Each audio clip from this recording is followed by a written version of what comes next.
What's up, everybody? Welcome to the Creative's Point of View podcast. My name is Ethan. Noah. And today we have Webflow legend, I Corey don't know if I'm a Moen. legend, not worthy of that. Corey, introduce yourself. Tell us who you are and what you do. Yeah, I'm Corey Moen. I by day work at Webflow, which is a website builder tool, as a staff brand designer on the web team, and by night I'm a self-proclaimed Webflow tech lead, is the coined title I like to go by. And then, also just man of faith, have 2 little kids, and have been in Iowa my whole life. So, Right on. That's awesome. So tell us about your experience with web design and how you got there. Yeah. So all the way back, how I got into design, period, was in high school. I was a gamer, hardcore gamer. Like at one point, I thought I wanted to be a pro Halo 2 player. Whoa. Yes, like I played like a few tournaments. So nobody wants to get on with you anymore. Dang. I don't play anymore, which is what's funny. But loved video games deeply. Like it was one of those things where I was like immersed in them in high school, and I was also like the kid that had the N64. At least that was my era. Last out of all my friends, and so when I finally got it, it was maybe overboard of like I got to play all the time, right? Mm-hmm. And so I loved it so much. And then in high school, my high school offered these like computer graphics classes, like 1, 2, and 3. And I was like, oh, sweet. Like, those sound interesting. Maybe I can learn to make video games, which I love so dearly. And ended up doing them. And then they were just learning Photoshop, Illustrator, InDesign, tutorial books, just going through them. And it was this experience where, like, it was interesting. And then, like, classes would, like, blip by. Like, it was just, like, all of a sudden an hour was gone. And I was like, I don't know, maybe that's interesting. Maybe that means I like it, whatever. So yeah, long story short, I ended up following design into college. Those classes, I could carry credits to Kirkwood in Cedar Rapids, and then did 2 years there, stayed at home, tried to save money. And then the credits from Kirkwood transferred to UNI. So finished my bachelor degree there. And in that kind of process, I learned about different areas of design, as many people do that go through an education in design, and web was one that like stuck out. It was just like something about like the way people could not only see what I'm trying to communicate through a design, but like interact with it, that I was just like captivated by. And this other end of like, I don't know, that the whole world, you put something up on a website and now literally somebody across the world can open it up with a URL. And so I was like fascinated by that. So I took a couple classes at UNI on like it's escaped me, learning code, basically, computer sciences. And that was interesting. It was challenging. Felt like it was a very different type of brain to like think that way versus creatively. Language. Oh yeah, it's literally a language. Yeah. And then after college, I ended up getting my internship. First job was at Viking Pump up in Cedar Falls, so literally a industrial pump company.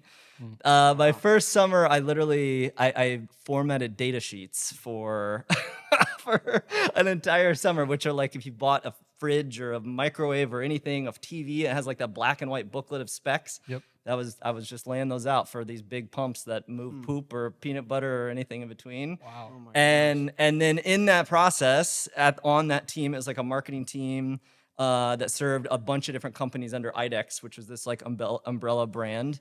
They did web stuff, and I just raised my hand like, I'm interested in that. I would love to jam on that. And they were like, sure, design a website. And that slowly I started doing that more and more. And then in my spare time, again, I was just interested in it. So I ended up doing some sites for like family and friends, would stumble my way through how to build them too. It was like WordPress or Drupal or like different platforms. And my gosh, there were some that I was like, I spent so much time, and the site was probably half broke by the time we launched it.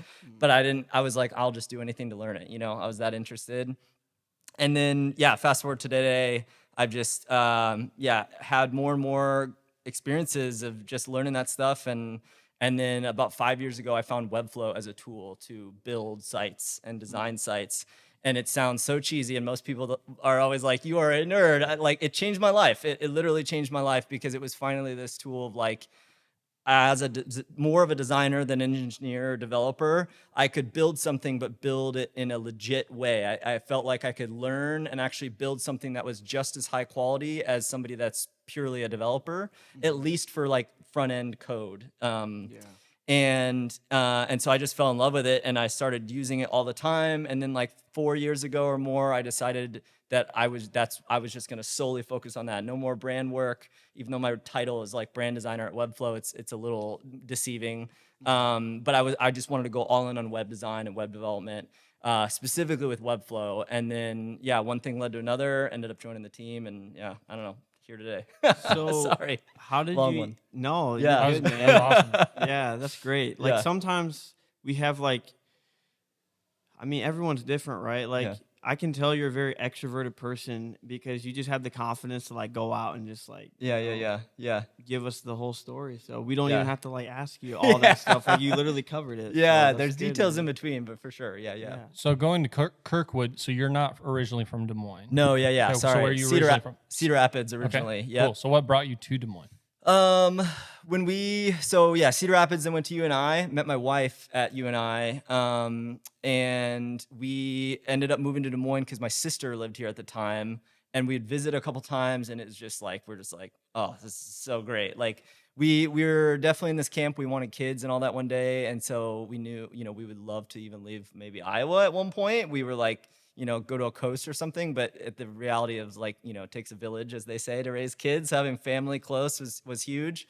But Des Moines felt like not quite, it felt bigger. I don't know, more things to do, more whatever. And so, we moved down here in 2014, I think. And lived in an apartment in West Des Moines for a while. And then we're in Beaverdale, and then we just recently moved to Grimes. So we're like full on suburb life Sweet. now. Yeah. There you go. No shame in that, man. Yeah. That's awesome. Yeah. So how did you land this thing with Webflow? Oh How man, did that happen?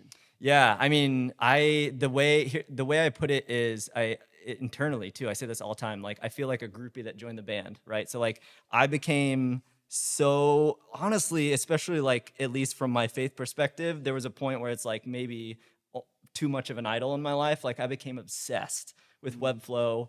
And I found it actually, my full-time job before Webflow was at a company in West Des Moines here called ITA Group that does like events and incentives and stuff. And when I joined there, I ended up becoming like a digital designer. Again, kind of raised my hand. I was like, I like doing digital. I noticed, we make a lot of websites, but no one is like a designer specifically for that. It was just graphic designers doing web design. And so there was a lot of friction with development. And so in all that wrangle, there was a point where I started just kind of building microsites for clients, but I was just coding them off of these like templates and stuff I would download, and it just wasn't very efficient. And so my boss at the time advocated that we could do like a research project. Like, let's see what tools are out there. Let's take a week and just like explore. And I found Webflow in that, and then was just like, again, so stoked about it, so excited. It was definitely has a learning curve, but it was a learning curve that I could see beyond. Or I could see the power, right? Mm-hmm. And so once I kind of learned it, and then started using it more at that job, and then started doing some as freelancer, then I started to like, especially I ended up getting on Twitter, and there's a big community of like people that use Webflow on Twitter. Of course, like Webflow themselves is like on any social media channel. And so then I started seeing people that worked there. And I was like, that's interesting. I would, of course, love to work at a place where I love the tool itself and have some more like purpose. Mm-hmm. And so I would just keep an eye on like their job openings. And honestly, I think I applied 3 or 4 times over the course of like a year and a half. And then the last time was November 2020. So like we're middle of COVID. ITA, like many companies, COVID hit them like a blindside, and so there was layoffs, and they had a struggle, figuring out how to get into a rhythm of remote work. And so, in that struggle, and I'd been there almost 7 years at this point. And so I was like, the Webflow opportunity came up, and candidly, like I was also at the point I just was looking for something new. And so I applied like 50, 60 places. I only got a very small handful of interviews, and most of the other options were agencies. And at the same time, I really didn't. I was kind of burned out on the agency life. That was really what it was at ITA, was like, doing stuff. And again, don't get me wrong, ITA was incredible. The people there were so awesome. I was just ready for a switch up, and so the Webflow role came up. And what's funny is, it was at that point at ITA, I was a senior digital designer. I helped like start the digital team there. I felt pretty seasoned in my career, and the role that was open at Webflow was just like a base entry level brand designer. And I was like, I don't care. I'll be an intern to get in the door. And so I took a demotion basically to join the team at Webflow, pay cut and all. And I didn't, but again, I was like, I'm so into this. Like this seems like opportunity worth the chance, And at this point, we only had our son, and we were, comfortable financially and all that. So it felt like it was worth a little bit of a risk. And looking back now, I'm so grateful. Yeah. So yeah, man, it's just, I don't know, happenstance of life. You know what I mean? Is Webflow, where are they based out of? Yeah, so they're based in San Francisco. They were a startup in 2013, started by two brothers and a third person. So Vlad and Sergey Magdalene. And then Bryant Chow. Yeah, they were a startup, and ever since they started in 2013, they've always been remote first. So they've always had this vision of like, not just hiring from SF for a multitude of reasons. And so when I joined, I was employee like 201 or something, and it was still small enough that it felt like startup-y vibes from all I knew. Again, this was my first tech job. It was my first like full remote job, aside from, at ITA kind of being forced into that because of COVID, like everybody. And then now we're almost 700 people. And so it's like, it's growing like a freight train, in a good way. And I think in a healthy way too. Like our founders are incredibly passionate about it being what they call a multi-generational company. So just like not wanting to be like most other tech startups that are just, they get funding and like hire like wildfire and then lose some business and then they lay off like wildfire, and Webflow, thankfully, even through like what is currently kind of coming out of, referred to as tech winter, ever since like post-COVID and all that. And then a lot of companies, I'm sure y'all saw, Twitter, all those were just dropping people like crazy. Even like Apple was like laying off people that had been there for 20 years or something, is just like unheard of. And Webflow hasn't had any layoffs through that. So that part has been awesome. And again, I'm very, very grateful. So yeah, and I think the other side of it too is like, even my confidence to apply there, I don't think if it was for COVID and people then, for me, it was like this greater sense, all right, now the whole world, or at least this country, has realized that remote work is possible, especially for certain roles. And especially for somebody that's just on a computer all day. Like, come on, I don't need to necessarily, like, there is the benefit of being in person. I am absolutely for that. But like, from 80% of my job, like I'm just staring at a screen anyway. So what's the difference at home or in an office, right? Yeah. And so I think for me that, like, again, Webflow has always hired remote, but for me it was even just the confidence to be like, I could totally do this. I can play anywhere. Like, what's stopping me, right? So yeah. Anyways, man, yeah, that's good stuff. So tell us about like what you know about Webflow versus other tools you've used. Squarespace, WordPress, totally, all those. Yeah. So like I said, before finding Webflow, I've used quite a few other tools, Squarespace included. And the main difference for me is like those tools, I always see them, or the way I look at them is a spectrum, like most things in life, especially even like, I think you both do photography, videography stuff. In that software world is also a massive spectrum, right? Like you have iMovie all the way up to like Final Cut Pro and After Effects and all that. And Webflow is kind of in this middle, right? So something like Squarespace, Wix, those tools are much more on the iMovie, the beginner end, right? Mm-hmm. And they are great, and I will recommend them all day. Especially Squarespace is one that, like, if people come to me or a family friend, whatever, they don't maybe have a big budget or they want to do it themselves intentionally, which I am like, that's awesome, go for it. Squarespace is a great option, right? Mm-hmm. And then the other end of the spectrum is like something like WordPress that, again, the WordPress.com, because there's actually two sides of it, right? WordPress.com, WordPress.org. WordPress.com is pretty easy to get going, but .org, which is really what people are actually referring to if they are WordPress developers and things, is awesome, incredibly extensible, incredibly powerful. but it's also open source, which is a good thing in many ways, but it can come with a lot of burdens of maintenance and technical ability to set things up in a custom way. And then, of course, on that end is also just straight up coding, right? Like just raw development.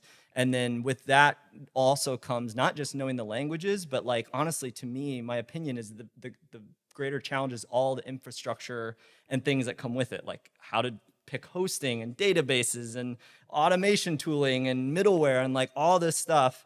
And Webflow somehow kind of sits in this middle, right? So like the way that you build things in Webflow is in the same way with the same terms and the same technology or languages as you would scratch write with HTML, CSS, and JavaScript. So like even explaining that quick is like any browser, you open up any website, no matter if it's Facebook or, momsbakery.com, all of that's rendered in front of you is HTML and CSS. Like that is how the browser reads and writes and paints the page. And then JavaScript is like, also a browser native language that does functionality and all that, right? Mm-hmm.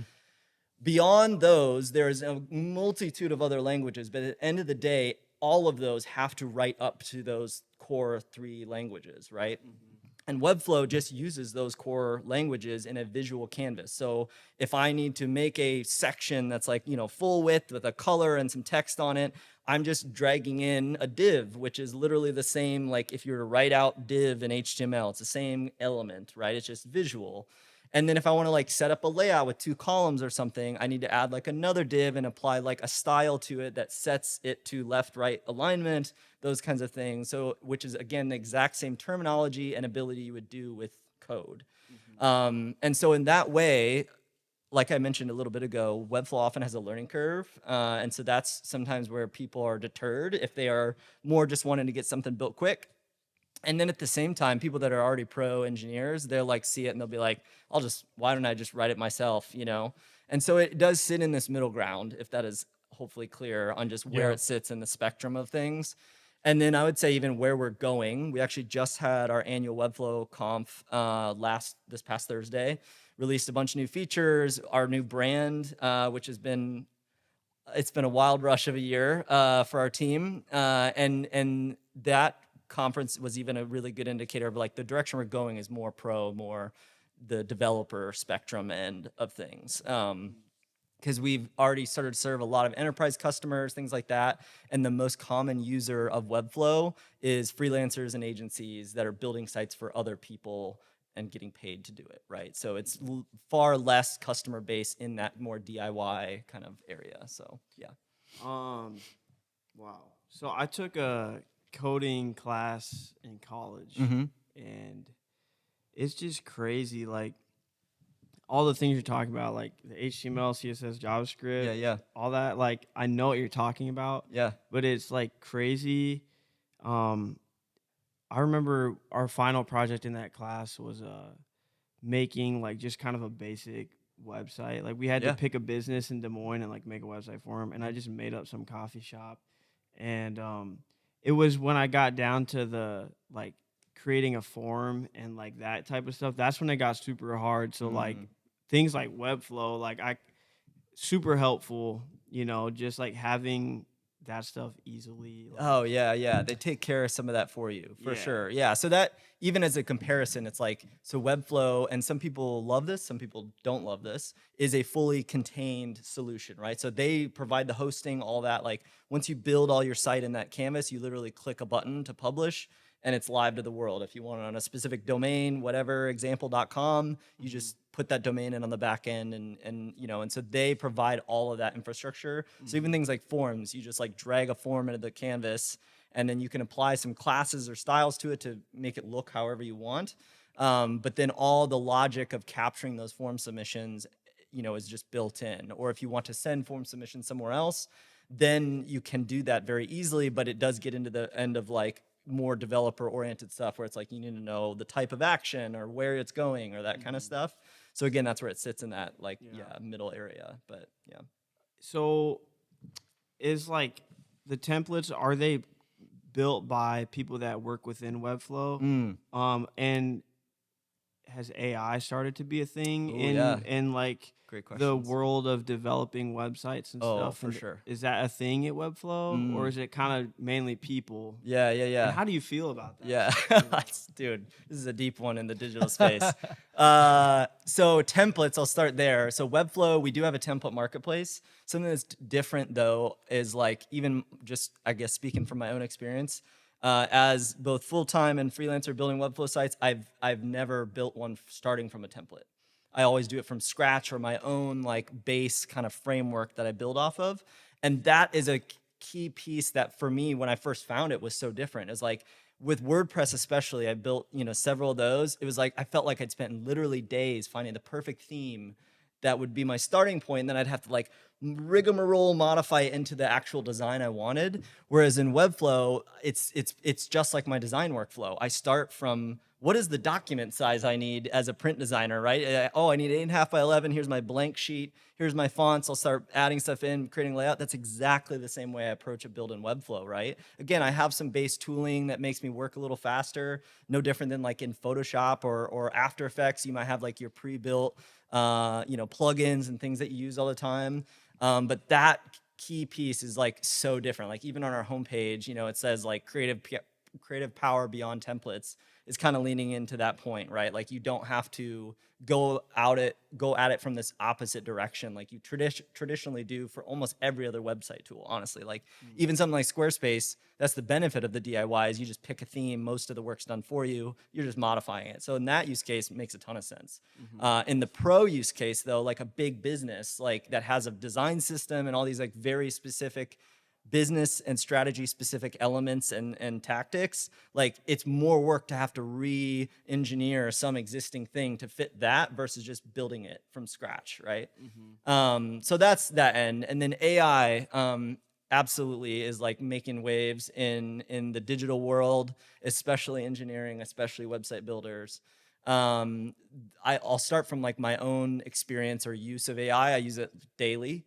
Like especially in Webflow, even though most of the things you can do are visual, you're dragging things around and whatnot, you can still easily integrate custom code. And I do it all the time to enhance functionality or add some special animation, whatever it is.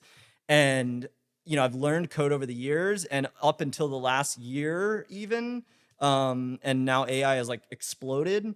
I was still like, if I was coding something, it was either from my memory or Google, I was like, and that's the funny thing is like, if you ever meet a developer, and the thing to always remember is they're Googling everything just like everybody else. Like, I think that's what's been mind blowing is I've met developers like at Webflow that have been there from the beginning and are like very, very seasoned, have been at many other tech companies. And they're, like I've had sessions where we'll actually pair, like, so we're on a Zoom call together. They're helping me with something or I'm watching them build so I can learn. And every other thing they're Googling for the answer. However, what's changed now is AI. And now instead of Googling, because it's impossible to memorize all of that language and all the functions and methods, now you just like are using an AI in one way or another that's doing it for you. So instead of asking, like, what is the method to do this thing to Google and then looking through like basically forum type articles, Stack Overflow, that kind of stuff.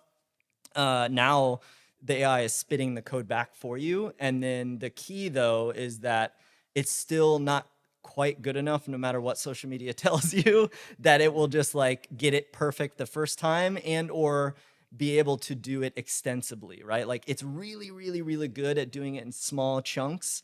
But when you're talking about building like a full-blown app with like quite literally millions of lines of code and all kinds of interconnectivity, it just like it doesn't have the also like not let alone like the depth of memory to do it. But the other thing is like the like anticipation essence of humanity, which is so weird to think about. But like knowing, oh, I'm gonna build it this way because I know that somebody said we might want to do or add this thing later.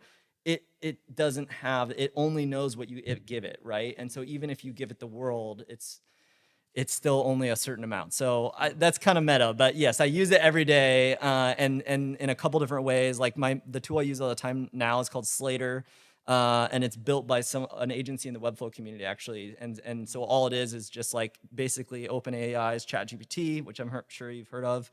So it's ChatGPT 4 just like in a little chat box next to a code editor. And so you just say, hey, I need you to do this, this, and this. Sure, here you go. And then I just copy and paste it in. I can make edits and modify like I would just be normally scratch coding. And then I can keep going back and forth with it. So it like combines kind of the coding environment with the just raw chat experience with ChatGPT, which is super nice. So yeah, I think last thing I'll say, and then stop rambling, is like the news will make it sound like, oh my gosh, engineering and developer jobs are gone. AI will replace everybody. And maybe to some extent, sure, like lower level roles, but like there's so much ingenuity and things like that in between that at this point in time, at least, AI is just another tool. It is an epic new tool, don't get me wrong, but it is just another tool, and it's not, at least in that world, going to replace everything at the moment. So yeah. So from a starting to completion standpoint, what do you say your role would look like from like being a web designer? Like, do you start with just like a consultation? Someone's like, here's what I'm thinking and what I want to accomplish. And then you just start with nothing. And then is your end goal to deliver a website? Totally. Or is your end goal to pass it on to something else? Or how does that framework look like along the way? Yeah, it's a great question. Like anything, it's use case dependent, but most of the time, yes, delivering a site at the end and, delivering it in a way that somebody else can pick it up later down the road, whether that's the client themselves or the end user, if you're on an in-house team, building in a way that's easy for them to add content, edit content, maintain, which Webflow is another, there's a lot of advantages to Webflow in that it makes that easy. And then even just documenting how the custom stuff is made so that another developer or somebody could come along and understand it and pick it up and enhance upon it. But at the beginning of the process, also use case dependent, but like if somebody, a business, like especially in my freelance life, comes along, in the last like almost 4 years now, I've worked with a studio called Shapemaker, started by a guy named Alexander Diner in Denver. That's just a saint of a human, and it's grown now, but I think they're a great context of this is like, they do both brand strategy and digital. So not both, but all. And so a lot of the companies that come to them, or people even that are doing a startup, it's like, hey, we have the name, we maybe have an existing brand, maybe even an existing site, but we just need to like fresh coat, start over, go at this from like a strategy standpoint. So the earliest stages, usually, even if somebody has an existing brand and comes to me and they don't want any brand work, it still starts with like an understanding of why and what they're trying to accomplish. So there's always some kind of like a audit or questionnaire kind of experience to understand what they're trying to accomplish from like a purely strategy standpoint. It's like we're not even talking tech stack at this point, right?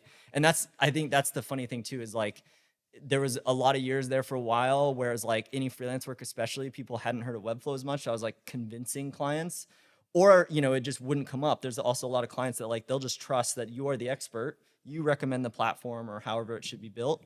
But yeah, like it's just that's now changed so much, and I don't mean to go down that rabbit hole necessarily. It's just definitely a part of that process that once you understand why and what they're trying to accomplish, okay, now how are we going to build this? What's the domain? Where's it going to live? How many pages do you need? What kind of functionality do you need? Whether it's forms or like a blog or other kind of content-oriented things like that. Who all is going to be collaborating on it? That kind of stuff.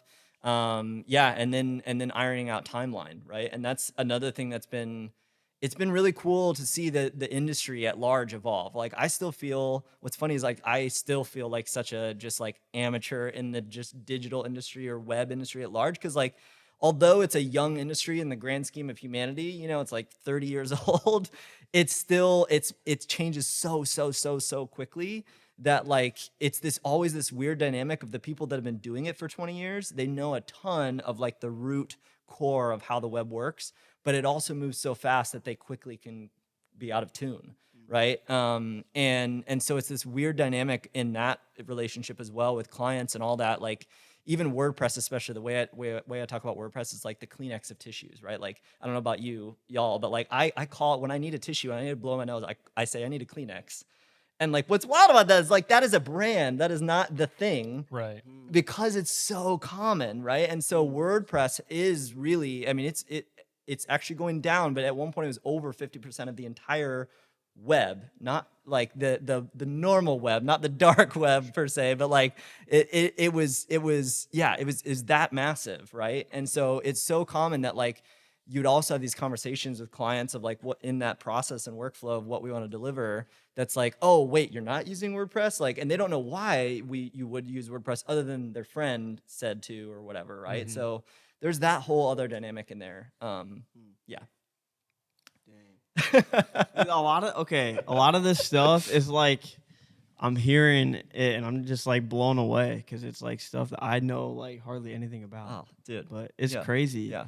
Who are some businesses locally that you have designed for, or like helped them kind of build their own site? And what are some businesses or brands like nationally, globally that you helped as well? Yeah. I mean, most recently locally is Northern Vessel. I helped them, get their website updated. The initial one was like super simple, made a lot of sense in terms of they're just trying to get like anything up on the web. And then the new one also is not really that overly complex. My recommendation to them too, which this is what was funny, is like we know each other, and like even knowing TJ is all just through friends of friends of friends. Right. And so I was also like the whole time I've worked with them, I've been like, I don't want to charge you a ton or anything. Like I just want to help. Like I love the shop. I just want to set y'all up for success. And ironically, kind of like, we've talked a little bit, Noah, in the past about like, churches is a good example of like tons of great brand work and all that. But sometimes like organization of marketing is hard, so hard. And I think, I've observed that with local companies too, because it's similar in that they're just getting going and there's a lot of things moving at once. And so anyways, that's going off another route. But yeah, Envy is one of them. Honestly, like next to that, like I don't work with a ton of local brands normally. Like the next one that even comes to mind is this dude up in Ames that's had a startup called Given. When it was first started, it's called Grateful now. It's like a nonprofit donation app type of thing. And like this is like 2 some years ago or more. He reached out and just needed a site and whatever. But yeah, beyond that, I think like I don't know, Seth at Precious, like simple stuff like that. And then, nationally, I mean, when I was at ITA, is where, again, we found Webflow. And so I built sites, like actually the first Webflow site I ever built that was like for a client explicitly was for FCA is a client in there. So FCA owns like Chrysler, Dodge, Jeep, Ram, all those car companies. And it was their like affiliate program site. And so that was really cool. And ITA in general was fun because they had a lot of like bigger brand companies that were clients. But the difference there was like most of what we were building was not main.coms. It was like auxiliary sites, secondary sites, travel sites, that kind of stuff. And then, I mean, my day gig at Webflow, I'm on the brand web team, so we build and maintain all of webflow.com. So like the main marketing site, which has been it's so fun and weird at the same time because it's all like Webflow site built in Webflow for Webflow. But it's by far probably the biggest site I've worked on. Like our homepage gets like 130,000 views a day on average. Wow. So it's just like it's a massive amount of traffic. And like it's one of those things too that like when I first started I was super nervous about like, oh my gosh, if I publish any change, like there's so many people that will see this that could break something or whatever. The longer you do it, the more you're just like, meh, whatever. That like honestly, one of my favorite parts about digital is it's not permanent, right? Like especially at ITA, when I was doing less digital stuff earlier on, I did a lot of like print stuff as well. And so we'd go to like press checks and stuff like that for these like massive hundreds of thousands run units. And it was so nerve-wracking because you sign off, bro, like you mess it up and it's a done deal and there's no going back. And I always struggled with that. And now, more just purely doing web stuff. I just love that fact. Like there's something about that just gives me peace that I know I can always change it, even if it breaks, And then other than that, like I think, freelance clients, a lot of them aren't maybe like massively known brands. I guess one I more just consulted on this year was SoundCloud. So SoundCloud's brand team, they have this like it's SoundCloud editorials. I think I'm drawing a blank on what the URL is, but yeah, this girl named Grace in the Webflow community was building a site for them and needed help with like custom code, some of that kind of stuff. And since January, I've kind of switched up my freelance gig to just be more open-ended. Like instead of solely working with ShapeMaker or like specific agencies, I was just more like, I'll work with anybody. And one of the things I wanted to add was this like concept of consulting. So like, yeah, that's what that one was. But yeah, a lot of the rest of them are like even things you can see on my portfolio site, like Alto is a startup in San Francisco Bay Area that's like a Zillow alternative kind of thing. So it's like home real estate, buy, sell kind of stuff. Yeah, man, I don't know. Yeah. What's it like working with people that are obviously in different places and you? Like, are you hopping on Zoom calls with them, and how often are you doing that? Yeah. So Zoom or Google Meet, whatever. Yeah, often. I would say working with people remotely, the biggest difference or preference that I have now is instead of email, using Slack. So yeah, Slack is like, it's funny because until I started at Webflow, I didn't really use Slack at all. Like when COVID hit, ITA group where I was at, we started using Microsoft Teams, I think, and they have kind of a similar like chat experience. And then when I joined Webflow, it was like, it went from like, yeah, ITA was like Microsoft Office, Microsoft Teams, everything corporate-y, to Webflow was like, it was originally a startup. So it was like Google Suite, so Gmail, all that, and then Slack for all communication. And I'm addicted to it now in terms of like, it's so much more efficient because you can have this concept of like, sending messages, of course, to people, but then the concept of like threading out to different messages and looking up things and sharing files. And in Slack now, you can also do like audio meets, called huddles, which is so helpful. And then even in huddles now, you can also, just like Zoom, you can share your screen and all that kind of stuff and video. Yeah. So like those tools make all of that so much more possible. I would say like one other thing I'd add to this one is the biggest challenge I have is as a freelancer, I really only freelance like nights and weekends. So timeline wise, that does get trickier because like if I am meeting with a client directly or working with a client directly as a freelancer, then hopefully they're cool with jumping on a call on the weekend or evening. There's sometimes I'll do it during the day, especially because working at Webflow remotely, it's like very autonomous in terms of like, there's a lot of trust, you get your stuff done. Yeah. And I still try to be super respectful of that. Like I don't ever want to just eat up half my day on freelance or something I'm shouldn't be working on. But there's absolutely still times where it's like, oh, if I'm going to go eat lunch, I'll just hop on a call with somebody quick if I need to or whatever. So yeah. Talk about the importance of strategy and like doing all that planning work up front before you just hop into building something that you really don't know much about. What the goals are. I think this one is one of those that it's all about getting like approvals and buy-in along the way. You know what I mean? So like there's so many moving pieces and so many pieces of content that need to be ultimately ready or approved or created in order to go live. And I shouldn't say the only, but the best way I've experienced working with teams that do this or even on my own is just incrementally, right? So I mentioned earlier an initial questionnaire or something to understand like, what are you trying to accomplish, right? And then having that all kind of in writing to say, this is what we talked about, this is what you agreed on, let's go to the next step. And then in the next step, oftentimes it's like reiterating like, all right, remember, we agreed upon these things.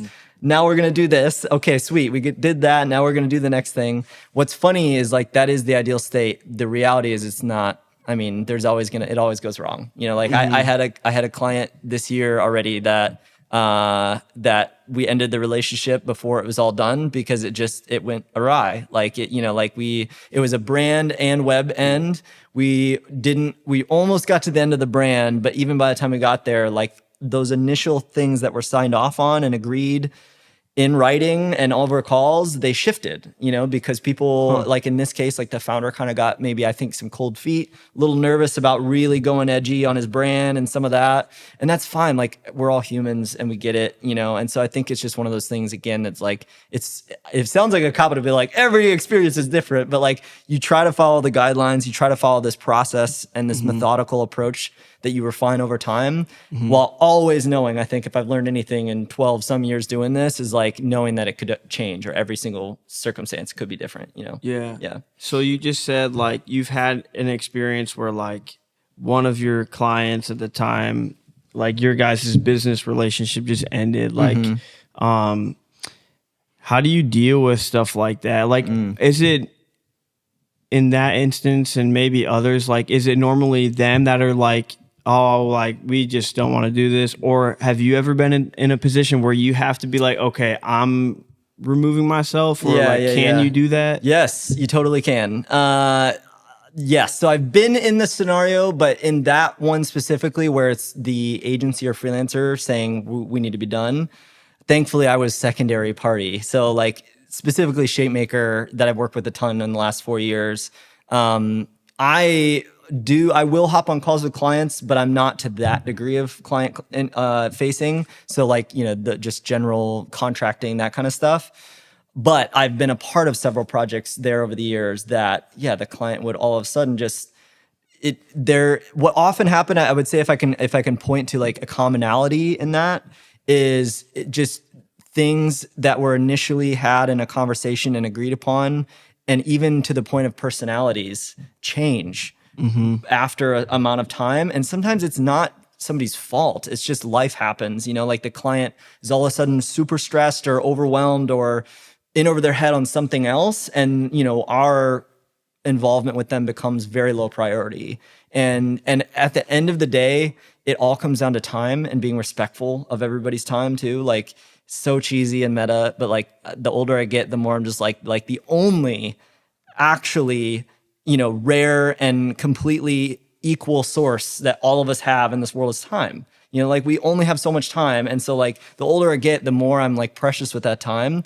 And I realize and try to give the benefit of the doubt that especially startup owners, business owners, they're probably even more under the gun in terms of like being intentional with their time. And so any way that I've seen we've approached that, where you need to, like, we as the freelancer agency need to like end it with the client. That's usually what it comes back to, is like, hey, we're not doing this because we don't like you.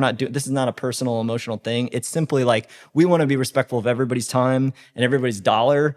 And we're going to do, or, in this situation, this is what we think is best. This should just like go our separate ways, and what's funny is like, the way life works out in that way. Like the client I mentioned a little bit ago that, didn't work out earlier this year, come to find out they're going to go, or they've already started working with this like pretty epic agency that I can guarantee you is probably 7 times the cost of what myself and somebody else I was working on this project will be.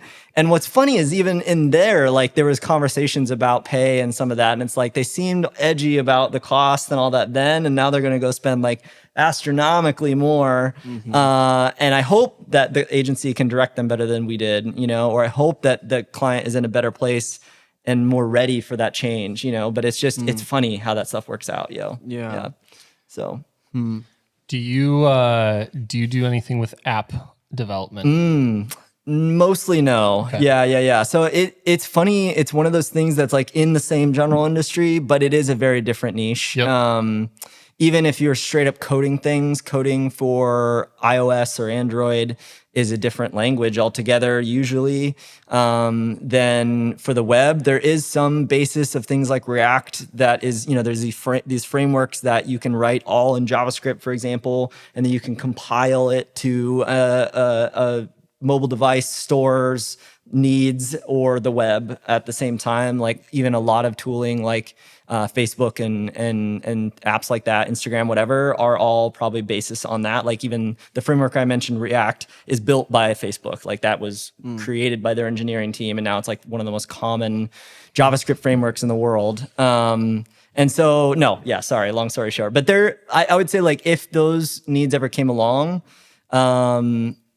I would say like the avenues I've gone in the past is either find somebody that's interested in that, like even Northern Vessel has somebody that he's just like he's like I don't even know how to describe him. You know? Joey. Yeah. Okay, he's just like he knows everything. It was wild. Like Yeah. we've only had one hangout like to just nerd out, and it was the coolest nerd out ever. It was like I need to connect with him again because it was just like he's just curious to no degree is what it seemed, and has done enough things and is willing to try that he could do it all, right? The other end though is like there is actually other tools in the general like no code space. So that's like a general industry term that like ironically Webflow was kind of one of the first in or helped kind of coin that term.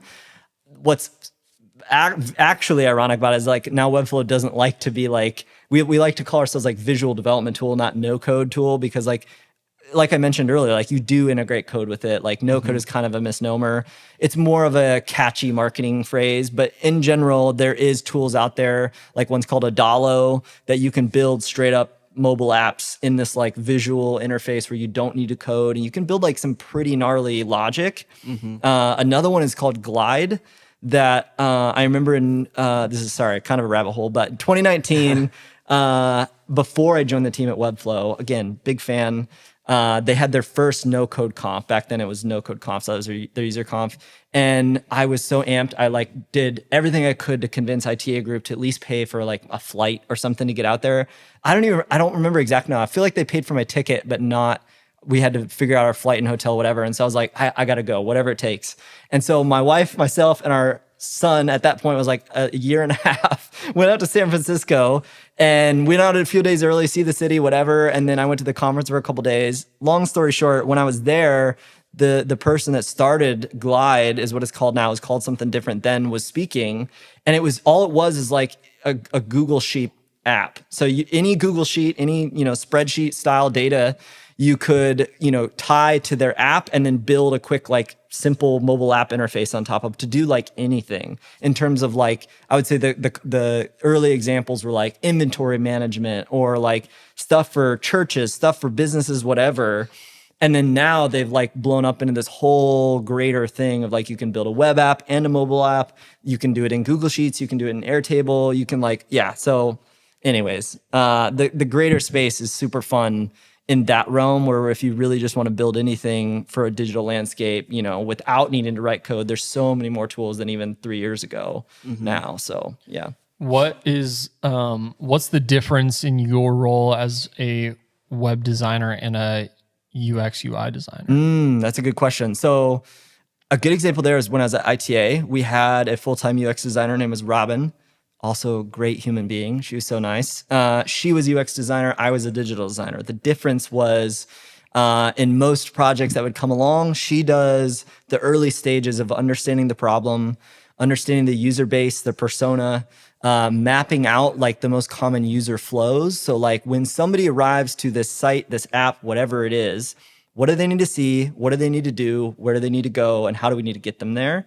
She is a designer mapping all that out. And then even before we get to the stage of like designing layouts and things, usually UX designers, UI UX designers, and I probably should have even started saying that like there's so many titles like that in this space that are interchangeable depending on where you work.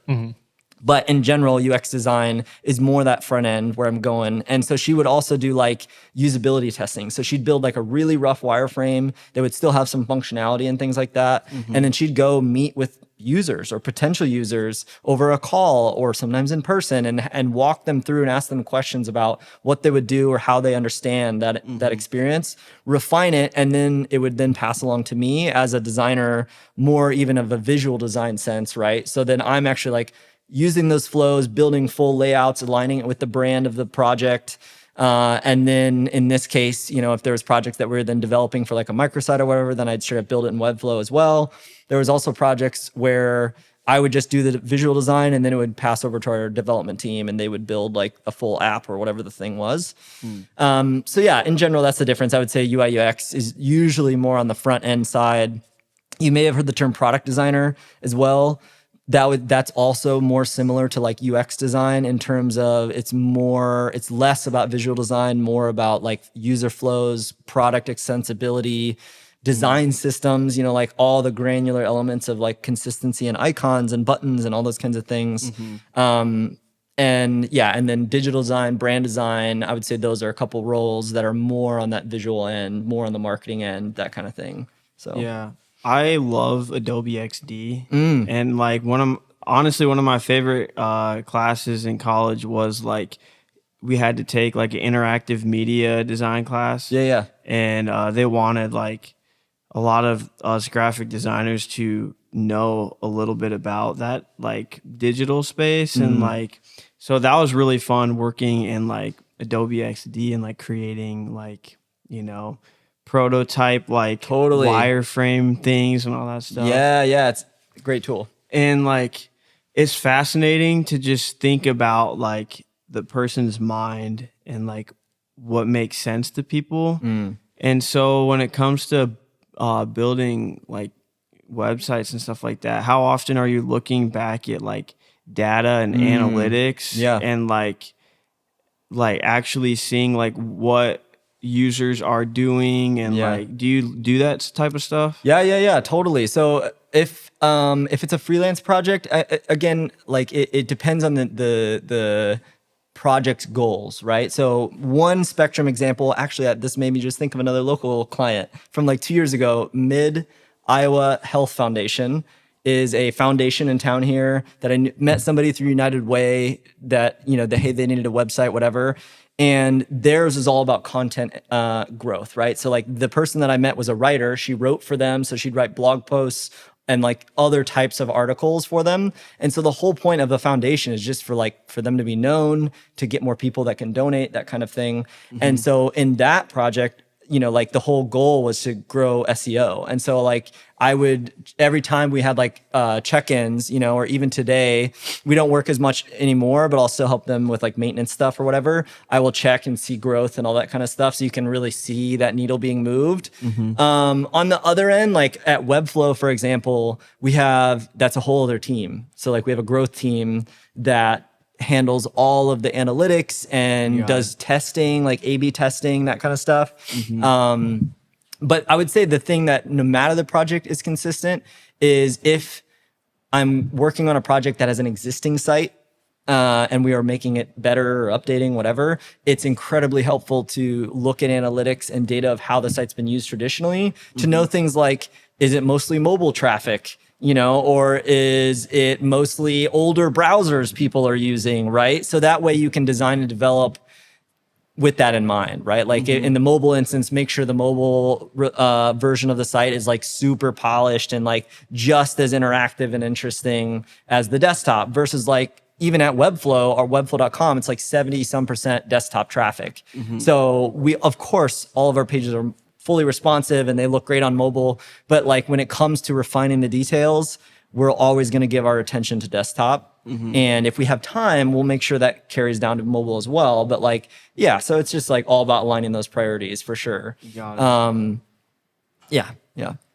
How often do you redo or like rebrand people's websites or like, cause I know some of those things probably change with like their brand, right? Like if they're going to rebrand, like you're obviously going to update things. Yeah. But when you build a website, do you keep in mind like, oh, like we're probably going to revisit this in like a couple years, or do you try to make it like with a very long term, like hopefully this will last like a long time? Yeah. So I would say typically the smaller the project it is, the longer lasting it needs to be. You know what I mean? Like if it is more of a local client or something like that, it's their kind of online presence. You want it to be timeless and feel like it's not going to be outdated in a couple of years. On the other end of the spectrum, like a really growth heavy company or a bigger company, change is constant. Like recent examples is like, so last week I mentioned, we launched the new refreshed brand at Webflow. And so the team I'm on, there's 4 of us. In the last 3 weeks, all we've done for the most part is just reskin all of webflow.com. So it's like hundreds of pages. We're going through, pulling in the new fonts, updating buttons, all that kind of stuff. It was a ton of work. And then what's funny about it is like we're not even halfway done. Like we know already, like we launched it all, woo, the announcement, but now there's like we're gonna have to go back and revisit so much to refine and redesign a lot of things. And then another example is that I mentioned the client Alto that I worked with for a few years actually with ShapeMaker. And when we first met to this last May, I think was the last time we've like launched one. I think we built like, I think 6 different homepages. Like, and so it was just like every 6 months or so, looking at data, understanding, again, they did a lot of that end with like their marketing team would look at how are people using it? What is their current like growth trajectory and most successful channels? Like what are the demographics of people they're targeting and having the most success with? And then they would want to keep iterating on the design of the site and the messaging of the site to align with that, right? And so that in itself too, not to like tout the Webflow horn, but like that's another reason like a lot of startups, a lot of like companies that are trying to grow quickly love a tool like Webflow because of how quickly you can iterate and again, iterate in whatever way you need to, whatever way the business demands, and not because I have one of these 7 plugins that I could use or whatever, right? Like it's just open-ended. It's that blank canvas benefit, right? And so an example is even like in San Francisco, there's a thing called Y Combinator that's super common for like startups they have to apply to get into it, and they get early seed funding if they get approved, and then all this coaching to launch. And so it's like some of the biggest companies have come out of there, like Airbnb and those kinds of companies. And today it's like 85% or more of those companies that come out every quarter, I think is how often they do the thing, end up using Webflow. Not because we target them or anything like that, just because like it has become that tool that is like really nimble to use, really customizable, you know, and yet much more efficient than scratch coding, right? Yeah. So I had Webflow for my portfolio website, and that is like under construction right now. Like I'm redoing it because I used like I think it was like a free template, like very generic, but I'm just rethinking everything. And also because I do so many different creative things, I'm trying to figure out the best way to display everything in a way that feels like it's my work, but it's also not just random projects and stuff. But that's a whole nother topic. I love this topic. I'm just what I'm trying to get to is like from the perspective of someone who has used Webflow before. I notice on the back end, like you adjust things for desktop, and then it goes down a size to like tablet, and then mobile. And so, what is it like? What's the process like as a website developer and like brand developer for Webflow when you're creating stuff for like the desktop versus the mobile? Because things definitely change. Yeah, it's a good question. Especially like image sizing and all that stuff. Totally. So vast majority of projects I work on, I just design the desktop size. And I don't know if it matters, I use Figma. You mentioned XD is a very similar tool. I'm a Figma junkie. Wait a minute. Oh, yep. I took a picture of you at NV and you had a Figma shirt on.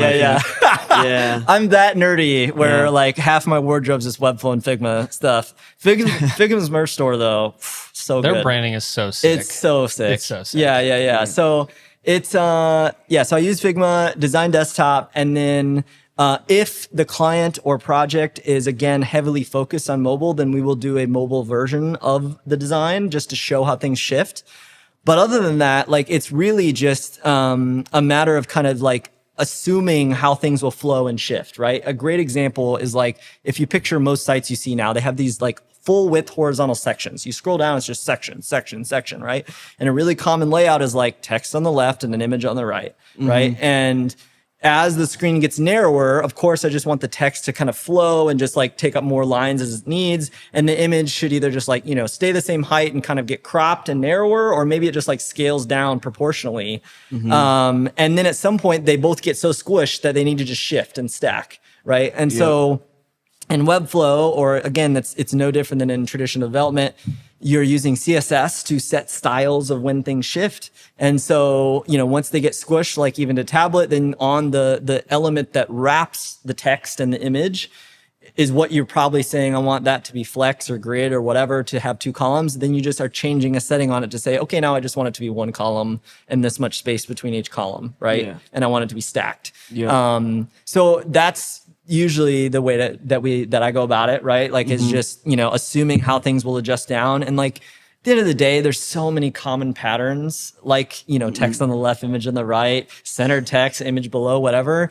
that the longer you do it, the more you just like, yeah, I already can kind of see what's going to happen when I look at this design. And if it's not broke, don't fix it, right? Yeah. Like, if everyone's using that, then you're probably not doing a bad thing. Right. And I think like some of even the commonalities of layouts on the web is also the constraints of the web. You know, like you can do, again, a lot more than you always used to be able to. Like one of the things we released last week at Webflow was there's a tool called Spline that you can make like 3D things with, like 3D shapes, whatever, all in the browser. So it's not like a standalone app. And I mean that now. So now you can go create one of those in Spline. And if you've like been on any of Apple's website is a great example where like you're scrolling down the page and like the iPhone is like, you know, at an angle and then it like moves while you scroll and rotates and all that kind of stuff. You can build a model in a tool like Spline, or there's a billion other 3D tools. Blender's another really common free one. And then export it as a certain type of file, or with Spline's use case, it just gives you a URL you can drop into Webflow into a special element. And then you can manipulate all of the way that moves on scroll in Webflow visually. So you say like, when I scroll into this section, I want the thing to rotate 360 degrees at this point, right? Like, and so you're just like clicking buttons and setting settings to do that. And so my point in saying all that is like the web has evolved to have all these other ways you can create layouts and things. But what's funny that hasn't changed for the most part is that square box of a browser, right? Like at the end of the day, there's only so much you can do in that. Some of that maybe will change. Like, you know, Apple released, what's the goggles? Yep. Oh my gosh. Like the VR we goggles. talked about it. Yeah. And, you know, they're not even close to the first. People have been building those for years. But, you know, as soon as you start to see more commonality of things like that and the price point comes down, because not everybody can afford $3,500 goggles, that could be a shift we'll see in the web where like all of a sudden the browser or the way people experience the content isn't necessarily bound to this box. It could be to a spatial space, you know? Yeah. But what's funny is even in that, there's gonna have to be that transition. You know, if you've seen some of the Apple stuff or other VR tools, you know, a lot of them now you can browse the web using them, but it's still a box. It's still just the browser because like it's gonna take a long time for people to move from one mode to another. Yeah. And so, you know, I think ever since even at ITA Group 6-7 years ago is like, we were trying to do more VR stuff for clients, and it's still just like, even today, it's not all that different. That it's like still so rare because like it's just doesn't feel natural to most people, you know, and no one wants to wear a headset for 8 hours a day, right? Heavy headset especially. So I don't know. Anyways, Do you ever experience burnout as a creative and web developer? Yeah, for sure. So especially like a question I've gotten a lot in the past is just, you know, full-time job, freelancing, 2 kids, family life, etc. It's a lot. And I think the easiest way that I put it is like the older I get, the more I'm aware and the more I'm cautious of burnout. For me, like the thing too is burnout, what I found in myself doesn't always come, or most of the time actually doesn't come from hours worked. It comes from what I'm working on. And so I would say the closest I've gotten to like just full on, I need to step away is actually like, to be very transparent, is this last spring, with Webflow's brand refresh that's come. I'm still very grateful. I was picked to be on this like 10-person sprint team to kick all that off. So the 10 of us for 8 weeks did nothing else but focused on like this new brand and this whole new like revised product UI and vision. And it was awesome. But oh my gosh, at the end of it, I thought I was like, I was about to crack, dude. Again, it wasn't necessarily because I didn't really work that many more hours. Like it was just the emotional and mental strain of like, I don't know, trying to push to a degree that I don't normally do on a daily basis, you know? Yeah. And then even just the dynamics of like, that's not a common way that people work in that I'm used to, at least in the space, right? And so that was also very taxing. And so yeah, man, burnout's real for me at least. And I think anymore, the biggest thing I do to combat it is like routine, which is funny because like it goes really well with kids because kids thrive if they don't have routine. At least in our own experience, I'm only speaking from my own experience. If our kids don't have routine, it's just like it's you can tell it's just stressful for them. It's like more unpredictability, and so they just don't know how to act in this and way and whatever. And so routine we found has just been so helpful for our family. And so then therefore even for my own work life, it's like kids go to bed, hang out with my wife a little bit, maybe watch a quick show, and then I'm gonna crack open the laptop, knock out a couple hours of freelance. Or inversely in the morning, whatever, you know, get the kids settled, off to daycare or whatever the thing was at that time, and then, you know, into one thing. And so that routine's huge. And then the other one is like, I've been thinking about this a lot, especially with Webflow's launches and all that recently. It's like this idea of when you need to, and again, maybe it's obvious, like when I need to rest, I need to like rest hard. Like don't touch my laptop, try to not touch my phone as much as I can for at least like a day or something, like if it's the weekend or even just a night. Honestly, it sounds sad that's like if I just have one night off of not working, it helps me a ton. And then the other end, like if I'm busy, I've learned that like instead of running or instead of like trying to like pump the brakes too quick, that ends up actually, for me at least, stressing me out more. I get more anxious because I'm like, but I still need to get this stuff done. And so like for me in the last year at least, like when I get busy, I actually try to lean into it and I just go a little bit more focused to get things cranked out more efficiently. And so that at least having the satisfaction of being done with whatever those things are, so that when it comes to my opportunity to rest, I can actually rest. You know what I mean? For like freelance clients and stuff, how many do you typically take on a year? Because I'm sure like for me and what I do, when I first started out, I was kind of the mindset like I'm just going to take every job that I can get to make money, but then that led to burnout for me. Totally. And so like I'm sure you probably have like you know, a set number of clients, or you just know your capacity, right? Oh, so totally. like how do you figure that out? I don't necessarily look at it from like a year or quarter or month perspective. It's just at any given time. So like I will almost never take on more than like 2 projects at any given time. Vast majority of the time it's one. You know, and then, or it's like one main one, and then I'll have like a couple side things that it's just like small changes, maintenance, whatever. Or in the lens of like working, the way I work with ShapeMaker this year, at least as the most recent example, is like I've moved more to like just a consultancy, low hour retainer monthly with them. So I'm just like QAing somebody else's work, offering advice and consultancy on client needs, requirements, that kind of stuff. That's stuff that like, even if I have a main gig that I'm like actively designing and developing, I can do that stuff where it's like answering a Slack on my phone before I go to bed or something, you know? So like in that lens, there's more, right? But like, it's really, I don't ever want more than one core project at any given time. Especially if I have more than 2, that's when I've seen it's gotten dangerous in terms of like I'm staying up till 1 a.m. every night for a week straight. And then, you know, I have kids, so I'm up at 6:30 every day. So it gets tiring. And so I try to be very, very, very cautious of that. The thing too is that like, yeah, over the years though, I used to be that way where I'd take on anything. And like freelance wise too, I've never like actively tried to like market myself. It's all just relationships and somebody knows somebody and whatever. And then now even I'm just far more selective on projects, I guess. You know, I guess it's weird to think about it. It's just like I'm to the point in my career I feel like I can be a little more selective and only work with who I really want to work with. Even like I think I mentioned this to you when I saw you the other day, like the rest of this year from this point forward, I want to try to do like as little as I can, or if somebody or something that's really interesting comes along, maybe I'll think about it. But just because this year has been so gnarly, even what I mentioned earlier of the sprint team work, I just need to disconnect. Yeah. What's the typical like timeline? Like how long does it take you to usually complete a website for somebody? Yeah, if it's full like design, development, everything for like I don't know, typical site, 5-10 pages or something. I mean, it's probably like a month or two. Just depends again on the true scope of things.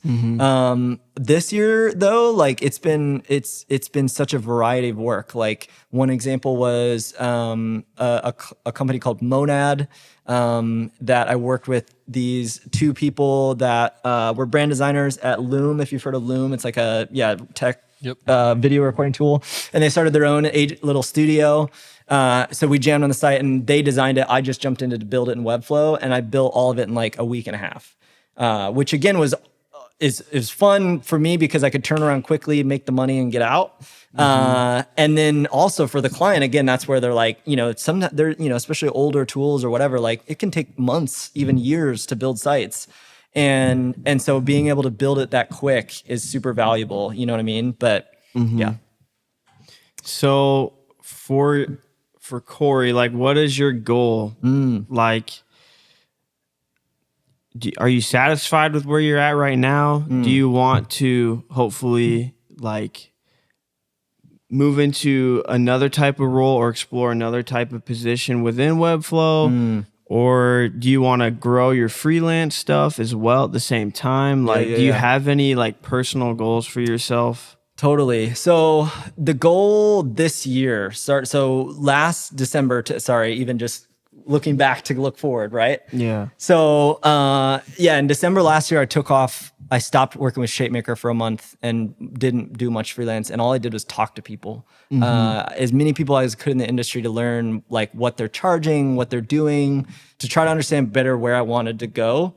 And then that's what turned into me doing things more solo as a freelancer this year, to be super selective with what I work on, and then to be super real, just to make as much as I could off of the limited time I have. And so as a freelancer, I think I want to keep down this path of like, I would like to do less and less projects a year, but each of those projects hopefully are worth more and more, if that makes sense. Just because like, and it's hard because like, there is a part of me that I'm like, I don't do it because I just want to be wealthy or something. I do it because like, it's just the added income is so helpful for our family. And I just genuinely love it. Like I don't play I didn't mention this at the beginning. Like I don't play video games anymore. Like Webflow is my video game, as sad as that is. Like I just genuinely love tinkering in it. And so like, it is my entertainment, and I just feel grateful that I have something I enjoy doing that I can monetize in some way. But to that point, again, I want to start tapering over the next few years and just being way more intentional with that.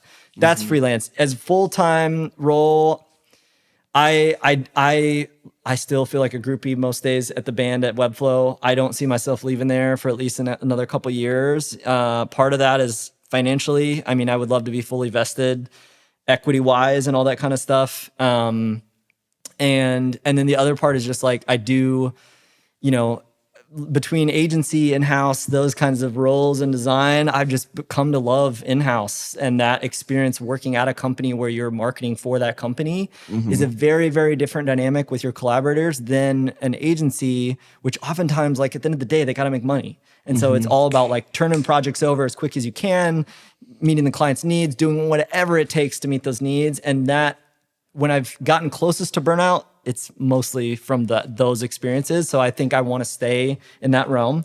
And then in-house or at Webflow, or if I did end up going somewhere else, I always said, like, I think I'm an IC for life. IC being like individual contributor, or like just a designer. Like I want to design. But the older and grumpier I get, the more I love helping people. I love teaching. I love empathizing with designers' struggles. And so I can see myself like slowly moving to like management type stuff. Like my manager right now, Maria, who is just, I love her. She's so great. She was a digital designer at Slack and then became a manager there. And in that process, she did like half and half for a while. And so that's what she's been like, saying is an option that I absolutely love. So yeah, I don't know, man. Maybe I'll start dabbling in a little bit of light management, and then see if there's like design leadership in my farther futures. I think maybe where I'd be open to going, like more leading brand teams, that kind of stuff. And then I think the last thing I'll say on it is just like, I also want to keep going on this niche of like, on my portfolio site, it says Webflow Tech Lead. I mentioned this at the beginning. this is like where I found myself most valuable for teams, is that I am a designer and I have a sense for aesthetic and vision, but I also have an understanding to a functional degree of technical things like code or whatever. And I found that that's unique. And I found that it's helpful for teams, especially teams that are trying to bridge that gap between design and development in whatever degree. And so what's hard about that though is that's not a tech lead is a title in engineering or development. It is, like it would sound, it's the lead of a development team that's reviewing all the code and is the final approver before it is launched to the world. So I'm almost like, I want to be like that, but for more of these like design teams, brand teams, Webflow teams, that kind of stuff. So I don't know. Yeah, those are the I guess 3 realms that I think about for goals. Yeah, but yeah, that's cool, man. That's awesome. Yeah. Do you have any advice? Like, if you were to give advice to a younger version of yourself or someone looking to get into this space of like web development, what advice would you give them? Dude, I think the one that always comes to mind for this, hopefully it's okay I say, is I have this little placard on my desk that says "Give a damn" on it. And what that represents for me is this concept of like, or the thing I always say is like, give a damn, but not two. So like the thing I've noticed the most in my career about myself or even working with others is like, at some point you have to like really care. Like you have to just like find something that's so interesting that like you want to stay up that extra 30 minutes to just read an article or like stay on top of something. And it's not from the sense of like grinding or hustling or anything like that. It's just pure interest and pure like, this is fascinating to me. I want to learn more about it. And then putting that like degree of enthusiasm and passion into what you do every day, even if it's making data sheets at a table in a sad conference room like I was. And the most exciting I got from that job was seeing a pump at a poop pumping station that I designed something for. It's like, it doesn't matter what you're making. If you just get interested and invested in it, like I think there's a lot of fruit that can come out of that. And then the other thing that I add though is don't give two damns. Like if you care too much, it will also, it's like a weird line to walk. And again, I mentioned this a little bit of like Webflow at one point is like almost idealistic in my life of like, if you care too much, then all of a sudden it's like, it's just dangerous, right? Like, or another way to put it is like, have you ever heard that saying like, don't meet your idols, right? It's like whether it's a tool or whatever, aesthetic or something or a brand or a person you look up and get too obsessed with, at least in my own experience and walk of life, it's like, oh boy, you're setting yourself up to just be let down. Like I've even met people since being on the team at Webflow that like we've had some like external designers just come talk to our team or whatever. People that I'm like, oh my gosh, they're like famous designer. And then you meet them and you're like, oh, like I'm glad we don't work together. Cause it's just like, it's one of those things like if you care too much, like you almost become blinded to the reality of things, Yeah. So I don't know. Yeah. That's my thing is like find passion, but like, don't let it consume you, That's really good. Yeah, that was really good. Yeah. I'd say last thing before we wrap up is tell everyone else, and I don't know, kind of shout out Precious. Like, tell us about your experience working at Precious, working with Seth. Just the crew there. Oh, rocking the merch. Love it. Yeah. So tell us about like what it's like working remote, but still involved in community.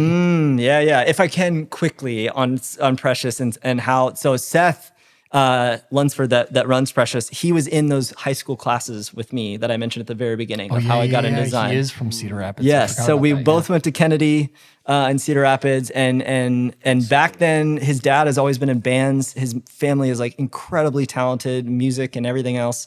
And he would make like t-shirts back then for like dad's bands. So I was like, Seth was like the raddest designer back in the day. And then even still, he's just like so talented and so humble. And I love that so deeply about him. And so when he moved back, I was like, and wanted to start a space. And I was like, dude, I'm there. Like, I don't know what that means and what capacity I can be there every single day, but I'm down.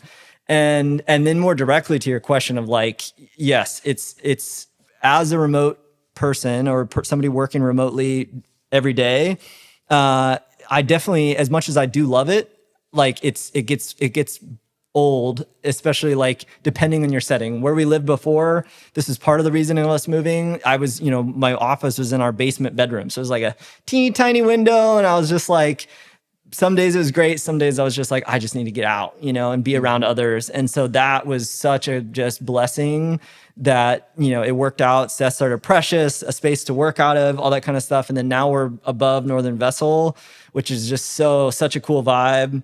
Honestly, I still only get down there like a day a week or so, but like, even though it's a day a week, it's a nice just reset every week to just like have that focus space, hang out with other creatives, have a little bit more of that dip of just like, just talking the talk, like, and in the silliest ways, like venting about clients or, like just, hey, can y'all come look at this thing for me real quick? Give me your like gut check feedback, that part of it is invaluable. You know what I mean? So, I love that space and I'm excited to see where it goes. So yeah. Cool. Well, this was a lot of interesting stuff. Yeah. Like I was thinking about my mind. Yeah, man. I was thinking about this halfway through the episode. I was like, I don't think I'm fully like taking everything in. I can't wait to go back and listen to you talk to about everything. I hope I didn't talk too fast. I get excited about so this space. good. Yeah. Well, I kept thinking like you would be like, I'm sorry, I'm going on a rabbit hole or whatever. But like, there's so many questions about questions that I have that could just go on forever because it's like, I think the internet and like the web is it's like it evolves so fast and there's so many things, like new things happening with it all the time. And then it's like, just the direction like the world is heading with everything being digital. Like there's just so many questions and it's fascinating. It's like, I'm like speechless half the time because I'm like, I don't know like anything about this world, but it's like really fascinating though at the same time. And I agree. And I think my encouragement though is like, it's never also been a better time to learn it for free. Like I think vast majority of anything I've learned that I use functionally every day, YouTube. Done. Not to go down another hole. But I think, yes, as intimidating, because I feel that, and exciting as it is, I think like it's also a time that no matter your preference, especially as a creative, period, like it is a tool to leverage and you can learn it like pretty functionally just by like hanging out and watching YouTube videos and like finding a direction, Yeah, man. So, I mean, if anybody that listens to this or y'all, I'm always open to chat. I mean, like, message me from my website. I'm on Twitter all the time. X, RIP. We'll see how much longer I'm on there after all that. But for now, I'm still hanging there. Yeah. Cool. Well, we end every episode talking about something that has inspired us lately. So think about it. And then, who wants to go first? You want to I'll go first. What inspired me this week? I got to do a fun photo shoot with the homie Jaden, which we talked about like 2 episodes ago, and Lauren, and that was super fun. Lauren is a clothing designer. She did the program at Iowa State, and then Jaden is enrolled in digital marketing at Iowa State. I think whenever we talked about him on the podcast, I said he wasn't, because he went to Kansas, transferred back to Grandview, transferred to Iowa State, took some time off, and now is back at Iowa State. But yeah, it was just super fun. It really like that day was, I told him whenever I kind of got there, I was like, I'm not looking forward to this just because I'm so tired. And whenever I want to do something creatively, like if all my juice is just gone out, I don't want to feel like I'm working whenever this is something that I'm like, I want to do. And so all that to say, from beginning to end, my mindset shifted. I can't even talk right now. My mindset shifted, and it was a lot more fun than I was really ready to have, and it was dope. And some cool content came out of it. I just had a fun time. But also, like, what inspired me was Lauren made the piece that she wore, that I took photos of, and then Jaden is just Jaden. He's just, he's fun, but he's also like kind of what you were talking about, Joey. Like, he's just curious and just like. It's just always fun being around him. So it was good. Yeah. And he comes in the shop a lot at NV, and I don't think I've talked about how I met him, but he walked in the shop wearing this like crazy outfit, and like I was like, "That's a really dope outfit, man." And then he's like, "Thank you." And then we just from there, every time he comes in the shop, now we're talking about design or something because he's going to school for that stuff. So and already great super guy. talented. Dude, that's awesome. Yeah. So, and Lauren too. Yeah. Man, so many talented people that I've got to meet through coffee, which is crazy. I love. Yep, Man. same. Love. Yeah. So for me, the thing that inspired me was the movie The Creator, and it's very fitting to say that with this whole like episode, since we're talking about technology and like the web and stuff and AI too, like, and I don't know, like that movie was just so freaking good, and like knowing what it was shot on too, like a Sony FX3. Like, y'all need to go watch it just so you can be like, what the, you know, like It's called The Creator, you said? Yeah. Yeah, interesting. Yeah. Have you seen any? Okay. Highly recommend it. I'm gonna look it up. I went to it with Alex Prince. Nice. Yeah. Love Prince. Yeah. So Great. super fire movie. Like, I think it's one, like, this is a bold statement, but it's like one of my favorite sci-fi movies I've ever seen. Like, I put it up there with like, I mean, I'll say for like recent sci-fi movies. Yeah, like, yeah. But like Dune is up there for me, and like even Avatar is like up there, right? Have you seen Interstellar? Interstellar, yep. I love Christopher That's it Nolan. for me. Inception. Yeah. Inception takes it for me. Oh, Yeah. Inception's good. Just edges Interstellar. but- Yeah. I in the heat of last week, it is like last sprint for all that Webflow work. And one of the nights I was like, I just need some inspiration, and I literally put Interstellar Oh my on. gosh. Like, there's specifically, good movie. dude, it's so good. And the metaphor that hits for me on that one specifically is Anne Hathaway makes this comment of like, love is the only thing we can experience beyond time and space, that we can like we can emotionally, physically feel what something about love, but it actually goes like people pass away and we still love them, whatever. Oh, the deeper meaning is so good. That is crazy, damn. Yeah, there's so many wow. good gems Yo. in that movie. Yeah. man. So aside from Interstellar this week, I think, and I hate to even like bring it back to work, but there was, so in the process of the Webflow launch stuff, we ended up hiring an agency just to do our homepage. And I'm not gonna lie, it was like really hard for our team to swallow that one, because it's like, our biggest page. We wanted to do it. We already did a ton of work to design things. And so it was a rocky road getting to work with them at first. Long story short, the more we collaborated with them and then what they ended up delivering, and to the degree that they delivered, I was just like, it was super humbling in terms of like, you produce a lot of work no matter what it is, and it's easy to be like, I don't know, stood up about it and be like, oh, but then like I just love the way life happens sometimes, and you just like are humbled by the smallest things. And so I was so inspired, like after this one meeting with them last week, we were nearing the finish line, and I'm just like, this relief and weight of just like them not only doing it and doing it to a deeper degree of quality than we honestly probably would have done in-house, and also being just patient and gracious with like a lot of really hard conversations in the process. And it was, the whole thing for me was just like very, again, humbling and inspiring of like, I always need to just take a step back, and realize it's going to be fine.